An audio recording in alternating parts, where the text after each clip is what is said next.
انہوں نے جب حضور کو دیکھا ہاں محمد آ گئے, ہمارا مسئلہ حل ہو گیا. ابھی مسلمان نہیں وہ, ان کا عقیدہ, ان کا تصور, اب محمد آ گئے برابر ہمارا مسئلہ حل ہوتا. کیسا نہیں دیتے دیکھیں گے, ان سے لیں گے, ان کے پیغمبر سے لیں گے. تو وہ ایک ایک دوسرے کو قریب قریب کر کے آؤ جلدی آؤ محمد آ گئے ہیں. حضور کو بلایا حضرت جابر نے. ان کا مقصد یہ کہ حضور کو دیکھ کر وہ لوگ سہم جائیں گے. ان کا مقصد اپنی جگہ, ان کا اپنا مقصد, ان کا اپنی جگہ. حضور کی آمد ہوئی, اندر تشریف لائے.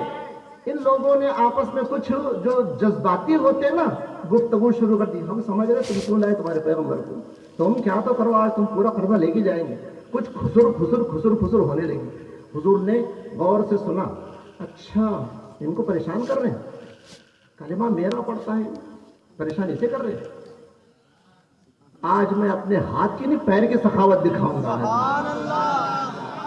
ہر بار ہر چیز نہیں دکھائی جاتی, کوئی بھی چیز وقت وقت کے ساتھ اچھی لگتی ہے. ہر روز عید نیز کہ حلوہ خورد, ہر دن اگر حلوہ کھائے, میٹھا کھائے, شیر خورما پیے تو عید کا مزہ ختم. عید کے دن شیر خورما اچھا لگتا, صحیح ہے. ہر بار معجزہ نہیں دکھایا جاتا, وقت ضرورت معجزہ دکھایا جاتا ہے. امام الانبیاء صلی اللہ علیہ وسلم نے چاروں طرف سے مشاہدہ فرما لیا. اس کے بعد سیدھا حضور بڑے والے ڈھیر کے پاس آ گئے. فجلس علیہ, بخاری شریف کے الفاظ ملتے ہیں. حضور نے پہلے اس کو غور سے دیکھا, اس کے بعد حضور نے 3 مرتبہ اس کا طواف کیا. سبحان اللہ. آپ سوچ رہے ہوں گے کیا بول رہا ہے, طواف کیا بول رہا ہے. میں وہی الفاظ بولوں جو حدیث میں ہے. طواف کا معنی چکر لگانا, گھومنا پھرنا. یاد رکھو, طواف میں فرق ہے. عبادت والا جو طواف ہے اس کو طواف خانہ کعبہ کہتے ہیں. سبحان اللہ. بے شک. اس کو طواف شرعی کہتے ہیں. ایک خانہ کعبہ کے سوا کسی کا بھی طواف جائز نہیں ہے. یہ عبادت ہے, یہ طواف شرعی کہلاتا ہے. اس کے علاوہ جس کو گھومنا کہتے ہیں, پھرنا کہتے ہیں, چلنا کہتے ہیں, چکر لگانا کہتے ہیں. قرآن کے الفاظ میں تو صفا کے اندر بھی, صفا اور مروہ کے درمیان بھی طواف ہوتا ہے, مگر یہ لمبا طواف ہوتا ہے, وہ گول طواف ہوتا ہے. اس کو بھی طواف, اس کو بھی طواف, مگر طواف کی بجائے وہاں پر سعی اور مسعی کا لفظ کہا جاتا ہے. مسعی میں سعی کا لفظ کہا جاتا ہے. تو گھومنا اور پھرنا, چکر لگانا, اسی کو عربی میں طواف کہتے ہیں. مگر طواف یہ لغت اور ڈکشنری کے اعتبار سے, مگر شرعی طواف وہی جو خانہ کعبہ کے ساتھ ہوتا ہے. تو خانہ کعبہ کے ارد گرد مسلمان کیوں چکر لگاتے ہیں؟ جی وہاں سے فیض لیتے ہیں. پروانہ شمع کے یہ دیکھ رہے فوکس, اسی کے ارد گرد چکر لگایا تھا, اس کے ارد گرد چکر کیوں نہیں لگا رہا؟ پروانے, کیڑے, پتنگے وہاں چکر لگا رہے, یہاں کیوں نہیں لگا رہے؟ نہیں, وہ نور پر قربان ہوتے ہیں. تو جو نور مجسم کے دیوانے ہوتے ہیں وہ ان کے فرزانے ہوتے ہیں. سبحان اللہ. ہے نا. تو گویا حضور کی اس سنت کو خانہ کعبہ کا طواف سمجھ کر پھرتے ہیں, چکر لگاتے ہیں, رقص بسمل کی طرح وہ پروانہ وار نثار ہوتے ہیں. یہ طواف شرعی. اب وہ کھجوروں کا جو ڈھیر تھا وہ تو خانہ کعبہ نہیں تھا, حضور اس کے ارد گرد چکر کیوں لگا رہے تھے؟ جی یہی بتانا ہے. اگر امتی چکر لگاتا ہے تو وہ نبی کی سنت ہے, نبی کا طریقہ, اور وہ ہے عبادت جس کو خاص خانہ کعبہ کے ساتھ کر دیا گیا. وہاں جو حضور نے اس ڈھیر کا جو چکر لگایا وہ فیض حاصل کرنے کے لیے نہیں بلکہ اپنا فیض اس میں ڈالنے کے لیے. سبحان اللہ. سبحان اللہ. آپ اس کھجور کے ڈھیر سے حضور اپنی سخاوت کا اظہار فرمانے والے ہیں. یہ حضور کے لیے خاص تھا. ہم نہیں کر سکتے سرکاری دکان پہ جا کے ڈھیر ڈال کے چکر لگانا شروع کر دی. تمہارے لیے نہیں, ہمارے لیے نہیں, کیونکہ ہم بافیض نہیں ہیں. ہم لوگ خود ہی بے فیض ہیں, فیض لینے والے ہیں. حضور بافیض ہیں, رہتے اپنی مزار میں, مگر ان کا نور ہر سنی کے زندگان میں. سبحان اللہ. سبحان اللہ. وہ بظاہر مدینے میں ہے مگر ان کی کرن, ان کا نور ہر سنی کے سینے میں ہے. پوری دنیا میں ان کا نور کام کر رہا ہے.